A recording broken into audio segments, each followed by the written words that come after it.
Example 5. Prove that these expressions are equivalent or not equivalent using substitution. The directions here are slightly different, but it really means that we need to do the same thing. They are not telling us what we should plug in for m, so we need to use our directions, which say, step 1, select a number to replace the variable. Now I can use any number I want. Any number I want I can plug in for m. So let's think about what would be an easy number to plug in for m. That would make it easy to solve these two expressions.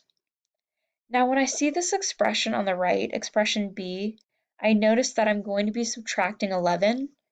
So I actually want m to be a number that is larger than 11 because I know that it's easier to take a larger number and then subtract a smaller number. So I'm going to choose for the number that I'm going to plug in, I'm going to choose 12 because it's just one more than 11. And then I'm going to start using substitution. Remember over here that 5m is the same as 5 multiplied by m because 5 is a coefficient and the coefficient is being multiplied by the variable. So I decided that I would replace the variable with 12. When you replace a variable with a number, that's called substitution. Now I see two operations, addition and I see multiplication. I need to deal with multiplication before addition.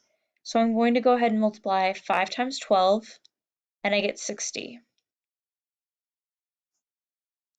Then I add negative 55 and 60. It might be easier for you to switch the order using the commutative property of addition. And then you can think of adding a negative 55 as subtracting 55. So our answer is 5. Now let's move on to expression b. I have to replace m with the same number. So I replace m with 12. And in this example, I need to actually start with the parentheses. So I need to take 12 and subtract 11, and I get 1. And then I can move on to the multiplication. 5 times 1 gives me 5. And it looks like these two expressions are equivalent. Now, to fully confirm that they are equivalent, we should actually choose another number to plug in for m. So I'm going to erase all this work and select a different number to plug in for m. I'm going to stick with that same original reasoning that I used, and I'm going to pick another number that's larger than 11.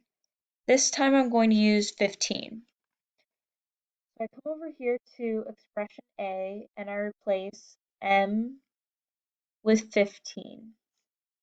So you could count by 15s 5 times, or you could just multiply 15 times 5. 5 times 5 is 25, carry the 2. 1 times 5 is 5 plus 2 is 7, so 75.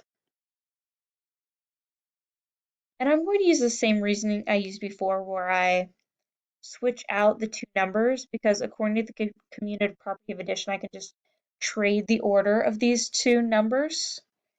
And then I'm going to think of, instead of adding a negative 55, I'm going to think of this as subtracting 55. And 75 minus 55 is 20. So I get 20 for my answer for expression A. That was my result. And then over here, I'm going to plug in, I need to plug in the same number. So I'll plug in 15. Well, 15 minus 11 is 4, and 5 times 4 is 20. So now I've plugged in 12 for m, I've plugged in 15 for m, and both times I got the same answer. So I can confirm that these two expressions are indeed equivalent, and I proved it by plugging in values for m and showing that you get the same result.